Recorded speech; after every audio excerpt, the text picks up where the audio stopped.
Hello students, हम start करेंगे S block elements.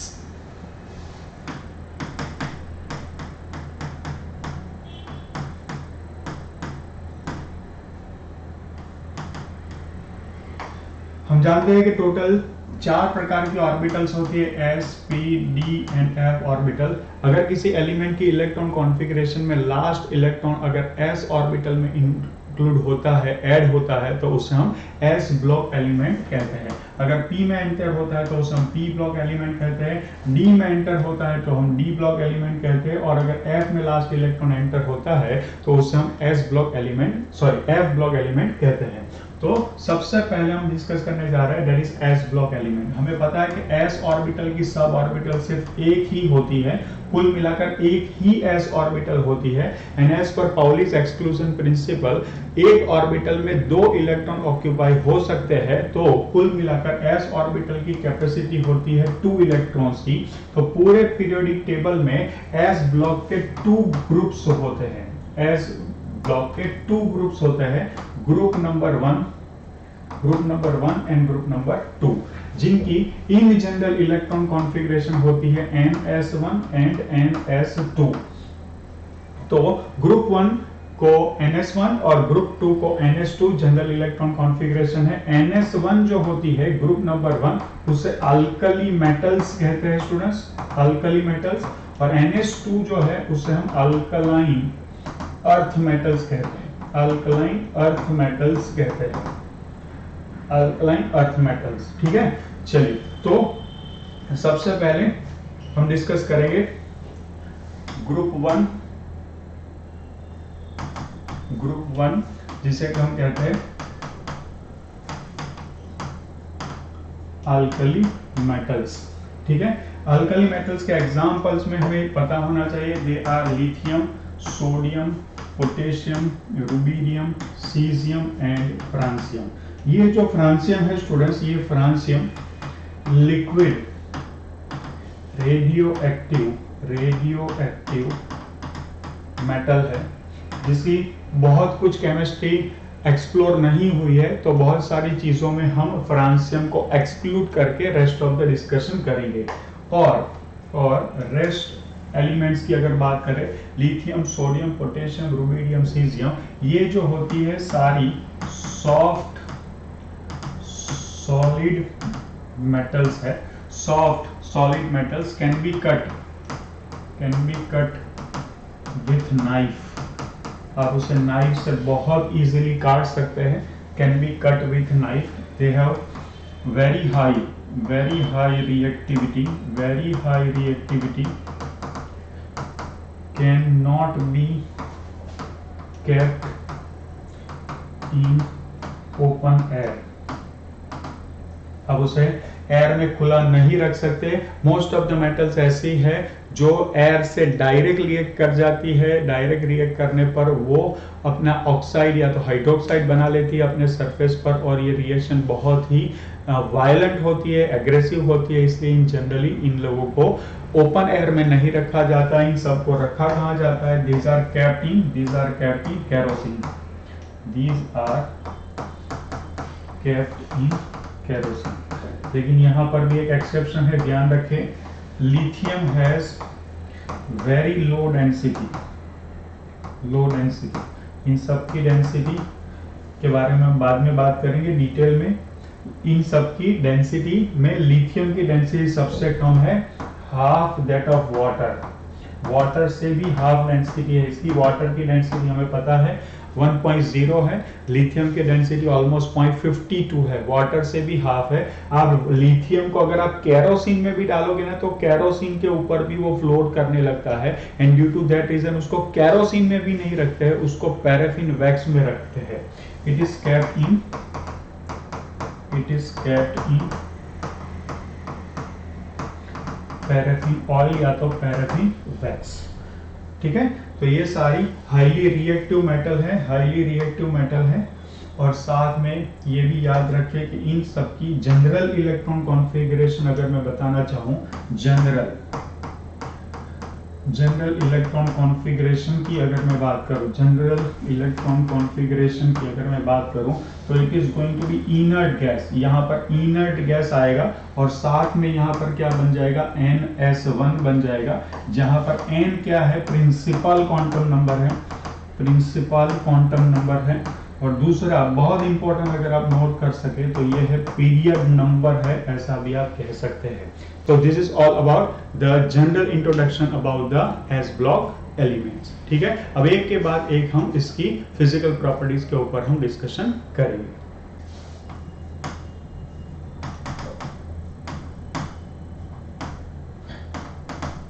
Physical properties, सबसे पहले हम जो लेने जा रहे हैं फिजिकल प्रॉपर्टीज में, that is going to be first property, that is going to be atomic radius. Atomic radius, atomic radius वाला टॉपिक, ये सारी फिजिकल प्रॉपर्टीज ऑलरेडी हम पीरियोडिसिटी टॉपिक में पढ़ चुके होते हैं, यहाँ पर उसका सिर्फ रिवीजन है। ध्यान से देखें, lithium to sodium to potassium to rubidium to caesium, francium हम कंसीडर नहीं कर सकते, जनरली नहीं लेंगे, लेना चाहे तो ले भी सकते हैं। अब आप ग्रुप में ऊपर से नीचे जाएंगे तो क्या होगा, ऊपर से नीचे जाएंगे, number of shell increases, number of shell increases of course, but and साथ में Z इफेक्टिव भी क्या होता है, इंक्रीज होता है। लेकिन effect of shell increase is superior in this case, and due to that reason what क्या हो जाता है, शेल माने डिस्टेंस इंक्रीज हो जाने की वजह से Z इफेक्टिव की इफेक्ट इतनी पावरफुल नहीं रह पाती है, and due to that reason यहाँ पर क्या होता है, लिथियम साइज जो होती है, लिथियम से सोडियम, सोडियम से पोटेशियम, पोटेशियम से रुबिडियम, रुबिडियम से सीजियम जाते वक्त उसकी साइज ग्रेजुअली इंक्रीज होती जाती है। Lithium, sodium, potassium, rubidium, caesium size क्या होगी स्टूडेंट्स, धीरे धीरे धीरे धीरे करके उनकी साइज इंक्रीज होती है। यहाँ पर एक बहुत इंपॉर्टेंट चीज है जो हमें ध्यान पर रखनी है, वो ये है कि जो चेंज होता है साइज में, lithium, sodium, potassium, rubidium, caesium, तो लिथियम टू सोडियम पर मान लो कि साइज जो इंक्रीज होती है वो A है, पोटेशियम टू रुबिडियम पर मान लो कि साइज जो होती है वो B है, और सीजियम टू फ्रांसियम भी अगर मैं ले लूं, यहाँ पर अगर लिखनी है तो सीजियम टू फ्रांसियम पर अगर साइज की इंक्रीज जो होती है वो C है, तो समझ लेना कि A से B, B से C जाओगे तो A is greater than B is greater than C होता है। तो लिथियम टू सोडियम जितनी साइज इंक्रीज होती है, पोटेशियम टू रुबिडियम इतनी नहीं होती है, और सीजियम टू फ्रांसियम उससे भी कम होती है। ध्यान रखना, A, B, C क्या है, डिफरेंस इन साइज है, डिफरेंस इन साइज है, डिफरेंस इन साइज है। ठीक है, तो अगर आप उसे ग्राफिकली रिप्रेजेंट करने की कोशिश करें तो यहाँ पर मैं ले लूँ साइज या तो रेडियस, और यहाँ पर मैं ले लूँ एटॉमिक नंबर, यहाँ पर मैं ले लूँ एटॉमिक नंबर, तो इनकी ग्राफ कुछ इस तरह से आप बना सकते हैं। तो इनिशियली इंक्रीज बहुत ज्यादा है, फिर थोड़ा कम है, और फिर उससे भी कम है, तो ऐसा है। तो ये क्या है, ये है A है, ये B है, और ये C है।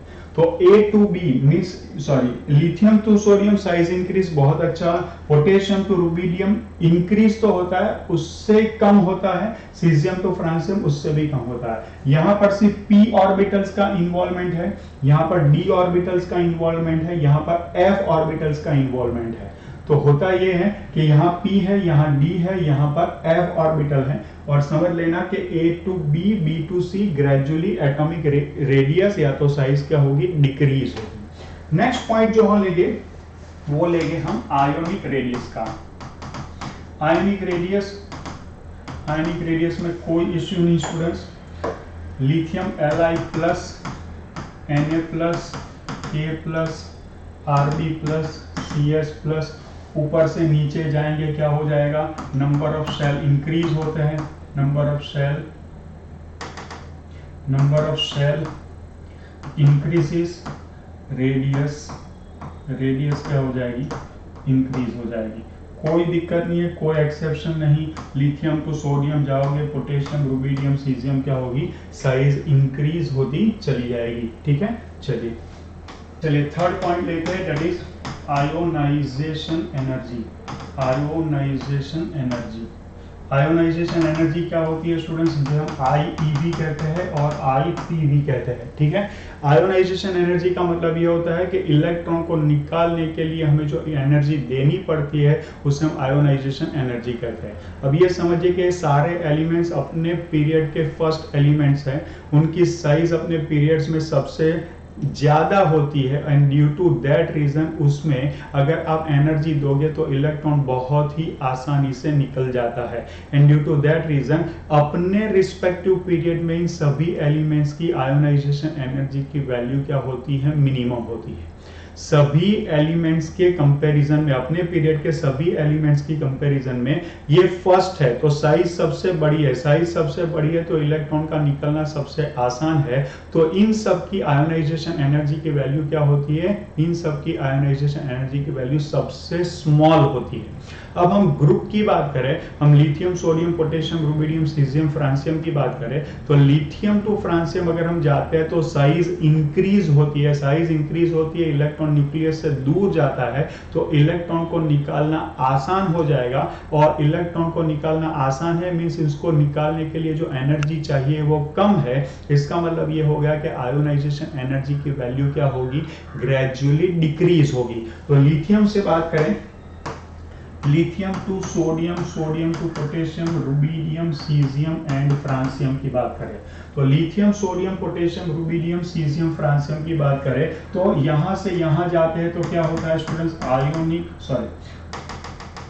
साइज क्या होती है, atomic radius, atomic radius increase होती है, एटॉमिक रेडियस इंक्रीज होती है। अट्रैक्शन क्या होता है, अट्रैक्शन डिक्रीज होता है, अट्रैक्शन क्या होता है स्टूडेंट्स, डिक्रीज होता है। अट्रैक्शन डिक्रीज होने की वजह से क्या होगा, आयोनाइजेशन एनर्जी क्या हो जाएगी, आयोनाइजेशन एनर्जी ग्रेजुअली डिक्रीज होती चली जाएगी। तो हाईएस्ट किसकी होगी, लिथियम की होगी, हाईएस्ट किसकी होगी, हाईएस्ट लिथियम की होगी, फिर सोडियम, पोटेशियम, रुबिडियम, सीजियम, और सुनना ध्यान से कि फ्रांसियम की सबसे कम होनी चाहिए, लेकिन फ्रांसियम की वैल्यू सीजियम से थोड़ी ज्यादा है। क्यों, क्योंकि इसमें f ऑर्बिटल्स जो होते हैं ना, f ऑर्बिटल्स की पुअर शील्डिंग इफेक्ट आ जाती है, थोड़ी ज्यादा है स्टैटिस्टिकल डेटा के हिसाब से, कम होनी चाहिए। सबसे कम किसकी होनी चाहिए, सबसे कम होनी चाहिए फ्रांसियम की, लेकिन उसमें f ऑर्बिटल आ जाते हैं सीजियम टू फ्रांसियम के बीच में, और f ऑर्बिटल्स हमें पता है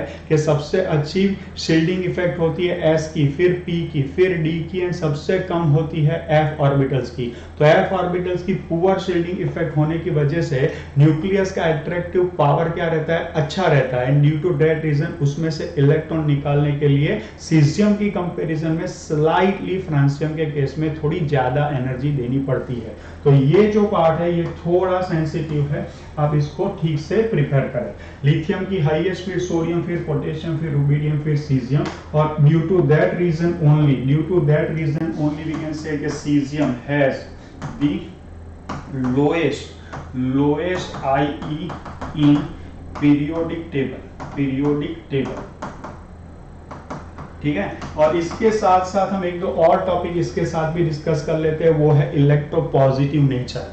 जो मेटल या तो एलिमेंट सबसे इजीली इलेक्ट्रॉन रिलीज कर देता है उसे इलेक्ट्रोपॉजिटिव एलिमेंट कहते हैं, और उसको जनरली हम मेटल की कैटेगरी में रखते हैं। इलेक्ट्रॉन इजीली रिलीज कर देता है उससे हम इलेक्ट्रोपॉजिटिव एलिमेंट कहते हैं, उसे हम मेटल की कैटेगरी में रखते हैं। तो ये सारी मेटल से बहुत इजीली इलेक्ट्रॉन रिलीज कर देती है, अभी अभी हमने डिस्कस किया। क्यों, क्योंकि इलेक्ट्रॉन के ऊपर अट्रैक्शन कम है, आयोनाइजेशन एनर्जी कम है, आयोनाइजेशन एनर्जी कम है, और वो भी ऊपर से नीचे जाते जाते डिक्रीज होती जाती है, जिसमें सीजियम की आयोनाइजेशन एनर्जी क्या है, पूरे पीरियोडिक टेबल में सबसे कम है। तो पूरे पीरियोडिक टेबल में मोस्ट इलेक्ट्रोनेगेटिव मेटल या तो मोस्ट इलेक्ट्रोपॉजिटिव मेटल या तो मोस्ट इलेक्ट्रोपॉजिटिव एलिमेंट जो होगा वो सीजियम होगा। तो यहां पर एक और पॉइंट है, that is most electropositive element या तो मेटल कह सकते हैं। और दूसरी बात यह है यहां पर हम ऐड करना चाहेंगे बहुत ही important point, and that is photoelectric effect. We have already discussed this concept in atomic structure. तो हमें पता है कि फोटो इलेक्ट्रिक सेल के अंदर जो कैथोड लिया जाता है वो ऐसी मेटल का लिया जाता है जिसके ऊपर अगर फोटोन का इंसिडेंट हो तो फोटोन के अंदर से एनर्जी अब्सॉर्ब करके सरफेस पर से मेटल की सरफेस पर से इलेक्ट्रॉन इजेक्ट होते हैं। ऐसे इलेक्ट्रॉन को हम क्या कहते हैं? ऐसे इलेक्ट्रॉन को हम फोटो इलेक्ट्रॉन कहते हैं। अब ये जो फोटो इलेक्ट्रॉन है वो ऐसी मेटल में से निकलते हैं जो मेटल में से इजीली इलेक्ट्रॉन का निकलना पॉसिबल है। अभी हमने देखा कि ये सारी मेटल्स हमने जो डिस्कस की है अल्कली मेटल्स, उनकी आयोनाइजेशन एनर्जी कम है और वो भी ऊपर से नीचे जाते वक्त आयोनाइजेशन एनर्जी क्या होती है? और कम होती है। तो नीचे पड़ी हुई तीन metals that is potassium, rubidium and caesium, ये तीन मेटल्स ऐसी हैं।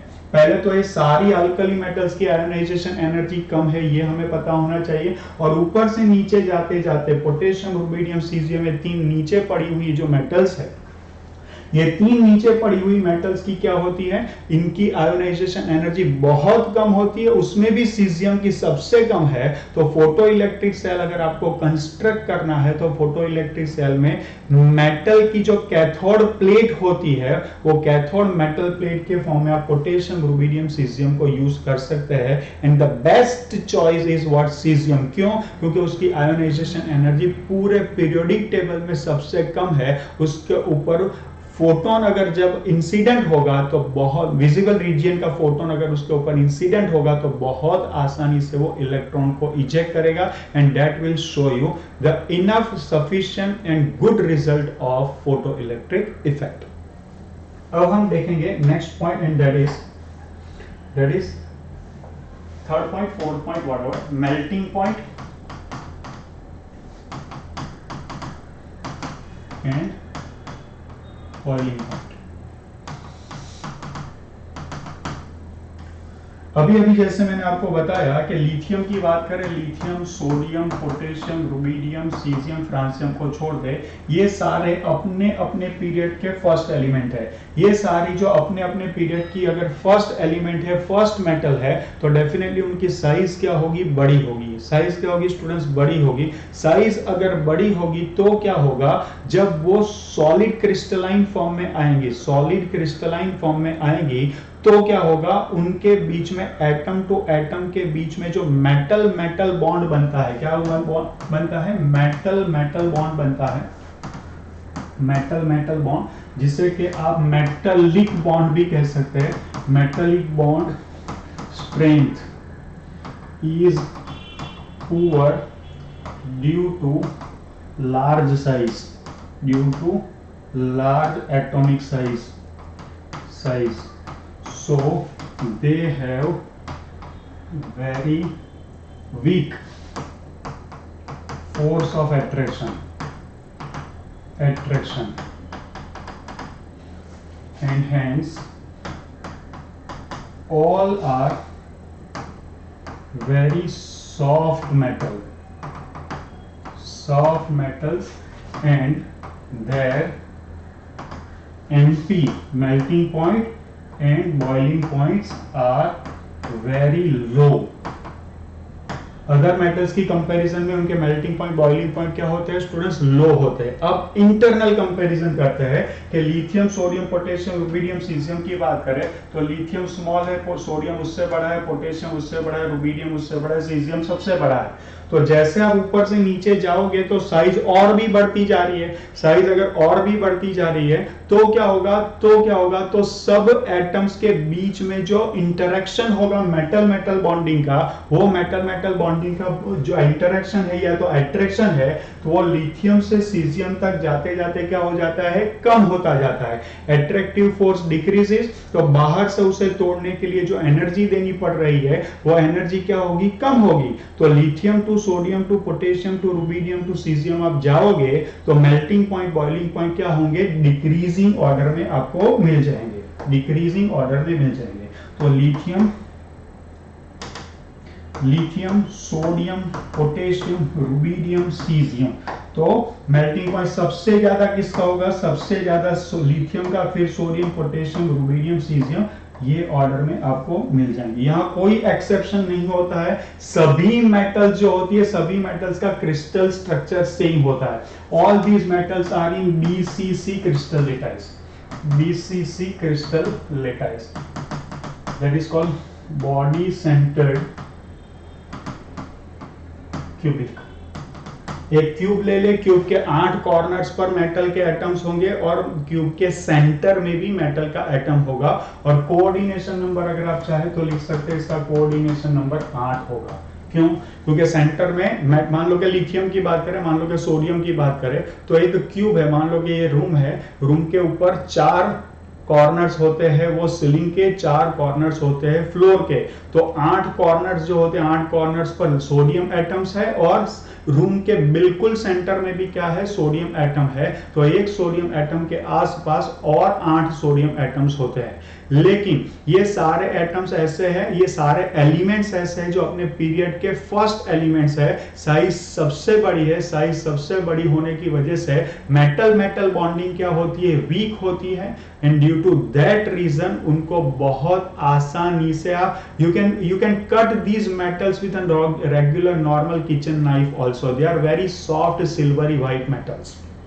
ठीक है, उसके बाद अगर मैं बात करूं तो ऊपर से नीचे अगर हम जाएंगे, लिथियम से लेकर के सीजियम तक जाएंगे, तो साइज और बढ़ती जाएगी। साइज अगर और बढ़ेगी तो बॉन्डिंग और वीक होगी, and due to that reason melting point and boiling point भी क्या हो जाएगा स्टूडेंट्स, डिक्रीज होता जाएगा। तो क्या होगा, highest melting point boiling point किसका है, लिथियम का है। Lowest melting point boiling point किसका है, सीजियम का। ठीक है, चलिए नेक्स्ट पॉइंट डिस्कस करेंगे, topic number 5, and that is density.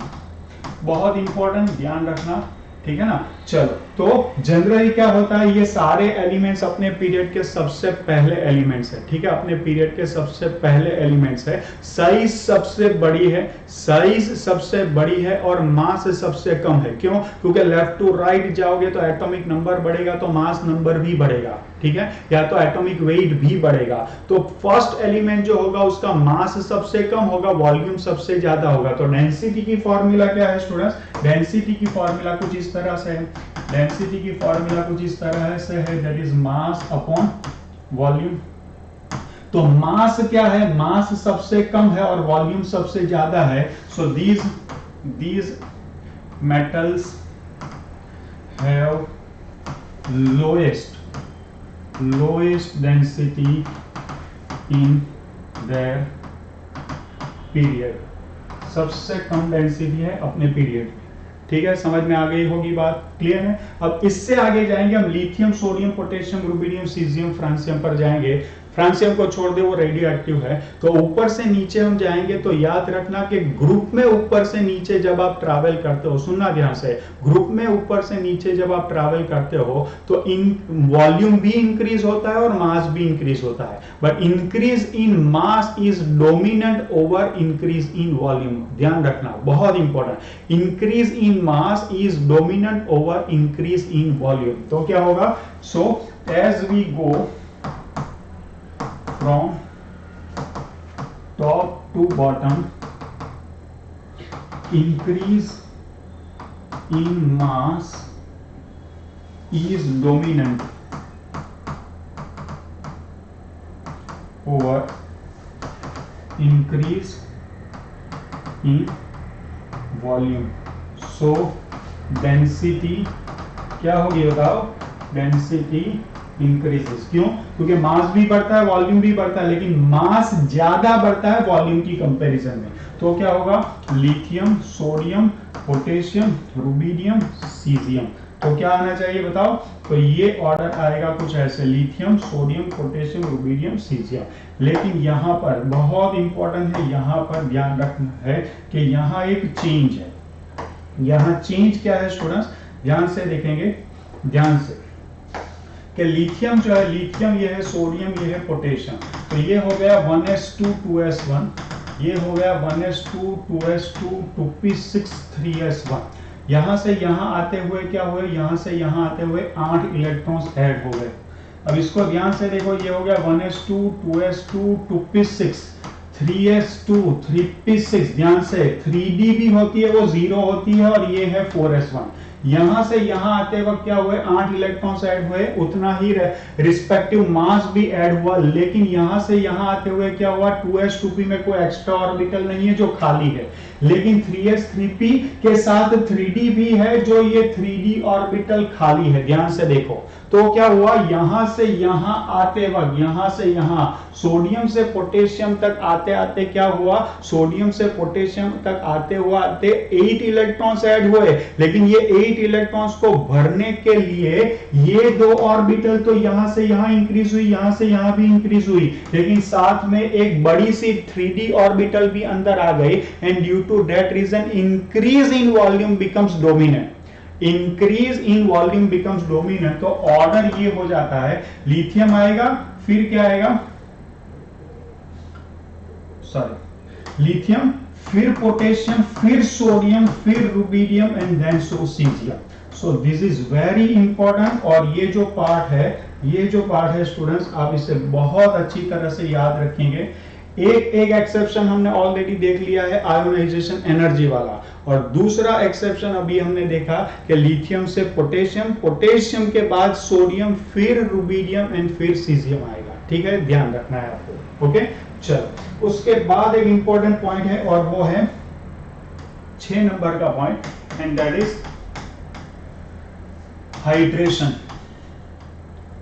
Hydration of ions and hydration radius, रातो हाइड्रेटेड रेडियस, हाइड्रेटेड रेडियस। ठीक है, चलो अब ये क्या होता है, मान लो कि हमारे पास आयन है M+N, इसको अगर आप वाटर में डालोगे तो ये M+N के आसपास वाटर मॉलिक्यूल गैदर हो जाएंगे। ये पॉजिटिवली चार्ज आयन है, और ये पॉजिटिवली चार्ज आयन के आसपास वाटर मॉलिक्यूल गैदर हो जाएंगे। इस तरह से गैदर होंगे जहां ऑक्सीजन का, वाटर का जो ऑक्सीजन होता है वो आपको पता है वो माइनस डेल्टा होता है, और ये माइनस डेल्टा M+N के पॉजिटिव चार्ज के प्रति अट्रैक्ट होकर के वो क्या हो जाएगा, उसके प्रति जुड़ जाएगा ऐसे विद फोर्स ऑफ अट्रैक्शन से, जिसे कहते हैं आयन डाइपोल इंटरेक्शन, और उसे अब इसमें कन्वर्ट कर लेता है, इसमें कन्वर्ट कर लेता है। तो यहां क्या हुआ, यहां ये जो मेटल आयन है और वाटर के मॉलिक्यूल के बीच में क्या हुआ, अट्रैक्शन हुआ। ये जो फिनोमिना है, ये फिनोमिना को कहते हैं हाइड्रेशन। और हाइड्रेशन फिनोमिना में हुआ क्या है, हाइड्रेशन फिनोमिना में हुआ है अट्रैक्शन। अट्रैक्शन का मतलब क्या होता है, बॉन्ड फॉर्मेशन। अट्रैक्शन का मतलब क्या होता है, बॉन्ड फॉर्मेशन। इसका मतलब क्या होता है कि बॉन्ड फॉर्मेशन एक एक्सोथर्मिक फिनोमिना है। एक्सोथर्मिक फिनोमिना, इसका मतलब क्या हुआ कि एनर्जी क्या होगी स्टूडेंट्स, एनर्जी क्या होगी स्टूडेंट्स, एनर्जी रिलीज होगी। एनर्जी क्या होगी स्टूडेंट्स, एनर्जी रिलीज होगी। अब बहुत इंपॉर्टेंट चीज है कि अट्रैक्शन किसके ऊपर डिपेंडेंट है। इसका मतलब ये हुआ कि हाइड्रेशन जो है, हाइड्रेशन स्टूडेंट्स, हाइड्रेशन जो है ये इनवर्सली प्रोपोर्शनल होता है साइज के। क्यों? क्योंकि साइज जितनी स्मॉल होगी, साइज जितनी स्मॉल होगी उतना वो वाटर मॉलिक्यूल को अपनी ओर स्ट्रांगली खींच पाएगा। अब इसे और तरीके से भी समझ सकते हैं, जैसे कि मैं यहां ले लूं Li+, फिर ले लूं Na+, फिर K+, फिर Rb+, और फिर Cs+। ठीक है, सभी के ऊपर चार्ज 1 यूनिट है। जब में लिथियम सबसे छोटा है, सोडियम उससे बड़ा है, पोटेशियम उससे बड़ा है, रुबिडियम उससे बड़ा है, सीजियम उससे भी बड़ा है। इन सब के ऊपर 1-1 यूनिट चार्ज है। चेक करो तो लिथियम की सरफेस एरिया सबसे कम होने की वजह से उसकी चार्ज डेंसिटी क्या होगी, उसकी चार्ज डेंसिटी हाईएस्ट होगी। और उसकी चार्ज डेंसिटी अगर हाईएस्ट है तो वाटर अट्रैक्टिंग टेंडेंसी क्या होगी, वाटर अट्रैक्टिंग टेंडेंसी हाईएस्ट होगी। वाटर अट्रैक्टिंग टेंडेंसी अगर हाईएस्ट है तो it can pull maximum H2O molecules, maximum H2O molecules को अट्रैक्ट करेगा। इसका मतलब है कि मैक्सिमम अट्रैक्शन होगा तो मैक्सिमम एनर्जी रिलीज होगी। Maximum energy is release, maximum energy is release. इसका मतलब ये हो जाएगा कि hydration energy highest, hydration energy highest. तो अगर मैं हाइड्रेशन एनर्जी का ऑर्डर बनाऊं, हाइड्रेशन एनर्जी का ऑर्डर, हाइड्रेशन एनर्जी का ऑर्डर बनाऊं, ध्यान से समझना, हाइड्रेशन एनर्जी का order Li plus aqueous, Na plus aqueous, K plus aqueous, Rb plus aqueous, Cs plus aqueous. बहुत ध्यान से, Li प्लस सबसे छोटा एंड ड्यू टू दैट उसकी चार्ज डेंसिटी सबसे ज्यादा, तो उसकी वाटर मॉलिक्यूल को गैदर करने की कैपेसिटी सबसे ज्यादा and due to that reason attraction सबसे ज्यादा, एनर्जी रिलीज सबसे ज्यादा, माने हाइड्रेशन एनर्जी क्या होगी, उसकी सबसे ज्यादा होगी। अब बहुत ध्यान से सुनना, हाइड्रेटेड रेडियस की बात कर रहा हूं कि Li प्लस सबसे छोटा है, ड्यू टू दैट रीजन वो सबसे ज्यादा वाटर मॉलिक्यूल को गैदर करता है, कलेक्ट करता है। तो Li प्लस भले सबसे छोटा है, लेकिन एक्वियस कंडीशन में Li प्लस जब हाइड्रेटेड वर्जन में कन्वर्ट होता है, माने Li प्लस एक्वियस बनता है, तो उनकी हाइड्रेटेड रेडियस सबसे ज्यादा होती है और that value is even larger than the highest और लार्जेस्ट Cs प्लस के, Cs प्लस एक्वियस बनने के से वैल्यू जो होती है उससे भी ज्यादा होती है। तो Cs प्लस एस सबसे बड़ा आयन है, लेकिन Cs प्लस एक्वियस जो है वो Li प्लस एक्वियस से छोटा है। तो अगर मैं यहां पर टाइटल लगाऊं हाइड्रेटेड रेडियस, हाइड्रेटेड रेडियस, तो समझ लेना कि हाइड्रेटेड रेडियस का ऑर्डर भी यही आएगा। ये एक इंपॉर्टेंट फिजिकल प्रॉपर्टी में कंसीडर होगा, ठीक है, इंपॉर्टेंट फिजिकल प्रॉपर्टी में कंसीडर होगा। और जब कभी एक्वियस कंडीशन में अगर आप इलेक्ट्रिसिटी को कंडक्ट कराओगे, सुनना ध्यान से, इलेक्ट्रिसिटी को कंडक्ट कराओगे एक्वियस कंडीशन में, तो Li प्लस की साइज सबसे बड़ी होने के कारण सबसे कम इलेक्ट्रिसिटी का कंडक्शन Li प्लस एक्वियस करेगा, सबसे फास्ट Cs प्लस एक्वियस करेगा। लेकिन अगर आप मोल्टन फॉर्म में करोगे तो सबसे फास्ट Li प्लस करेगा। मोल्टन का मतलब यह होता है कि उसमें वाटर नहीं है, Li प्लस लिक्विड है, और Li प्लस लिक्विड सबसे छोटा आयन है, सबसे छोटा आयन है तो सबसे फास्ट मूव करेगा। लेकिन एक्वियस कंडीशन की अगर बात करें तो एक्वियस कंडीशन में Li प्लस जो होता है वो सबसे स्लो रन करेगा, मूव करेगा। क्यों? क्योंकि उसकी साइज जो होती है वो सबसे ज्यादा होती है। Larger the size poor the conduction. ठीक है स्टूडेंट्स, चलिए नेक्स्ट टाइटल जो हम लेंगे वो है फ्लेम टेस्ट। ये एक बहुत ही इंपॉर्टेंट टाइटल है, ये अल्कली मेटल्स को भी अप्लाई होता है और अल्कलाइन अर्थ मेटल को भी अप्लाई होता है। ठीक है, जब हम बंसन बर्नर में हम पाइप लगी होती है उसके अंदर जब वाल ओपन करके उसको इग्नाइट करते हैं तो वहां पर एक फ्लेम जनरेट होती है। समझना ध्यान से, वहां पर जो फ्लेम जनरेट होती है उसमें से निकलने वाला जो गैस होता है ना वो प्रेशर से बाहर निकलता है। तो जो बर्नर होता है ना उसके साथ इमीडिएटली आपको फ्लेम नजर नहीं आएगी, थोड़ी एम्प्टी स्पेस नजर आएगी। क्यों? क्योंकि वहां से जब फ्यूल निकलता है ना तो उसके आसपास की हवा को वो उड़ा देता है। तो वहां पर कोई वो फ्लेम आपको बर्नर के बाद डायरेक्ट नजर नहीं आएगी, वहां पर एक स्पेस नजर आएगी। क्यों? क्योंकि वहां पर कंबशन ही नहीं हो रहा होता है।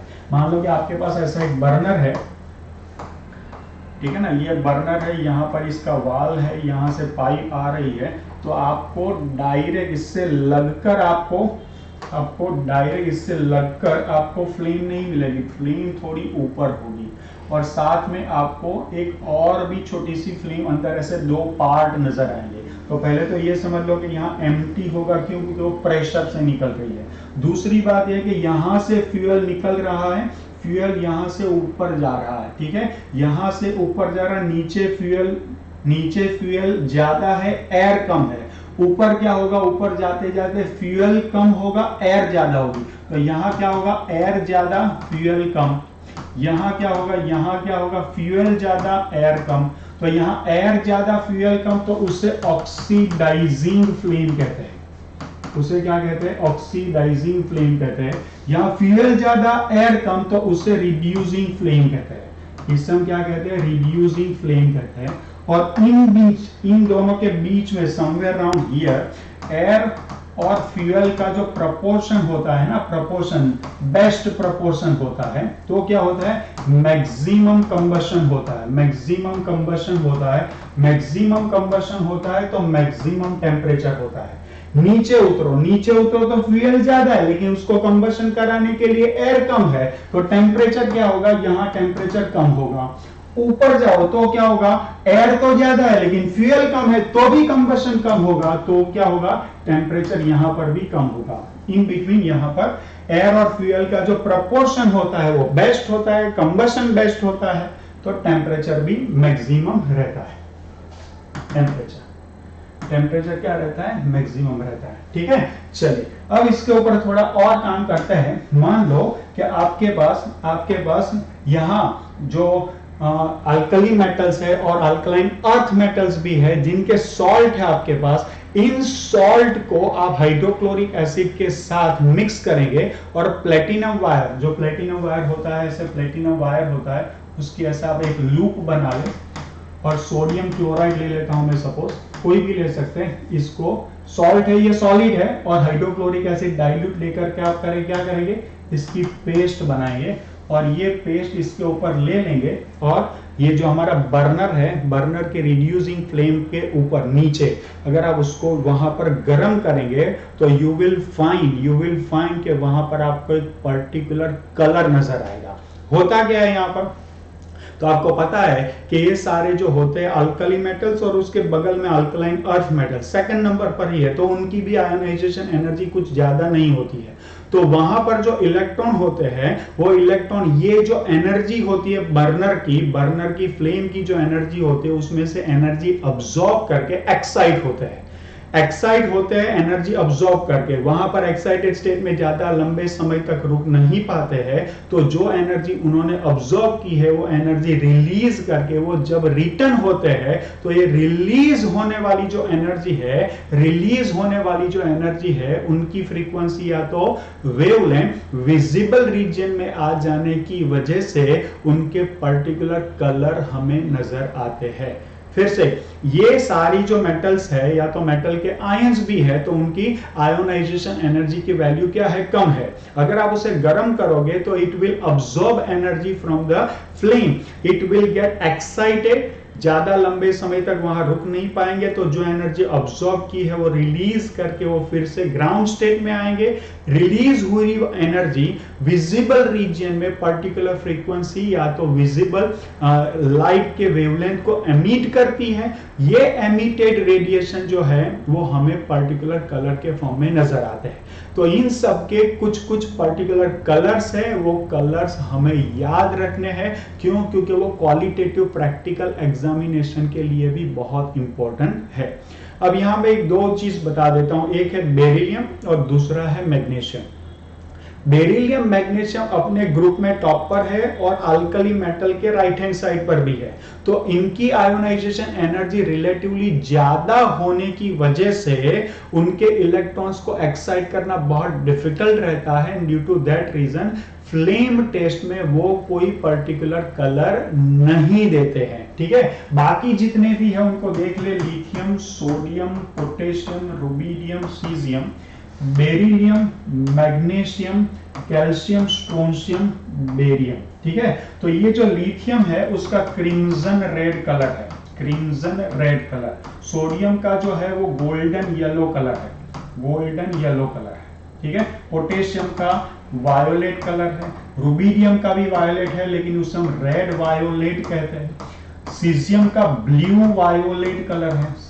ठीक है ना, चलो बेरिलियम मैग्नीशियम नो कलर, या तो इंटेंस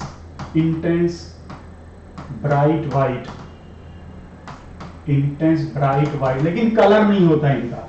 कैल्शियम की बात करें तो उसका ब्रिक रेड, ईंट जो आती है उसका जो रेड कलर होता है वो ब्रिक रेड होता है। स्ट्रोंशियम का अगेन क्रिम्सन रेड कलर होता है, क्रिम्सन रेड कलर होता है। और बेरियम जो होता है उसका एप्पल ग्रीन कलर होता है।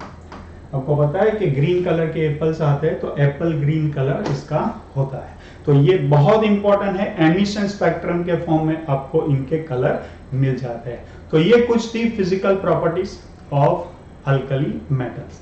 ठीक है, चलिए कीप लर्निंग, एंजॉय केमिस्ट्री।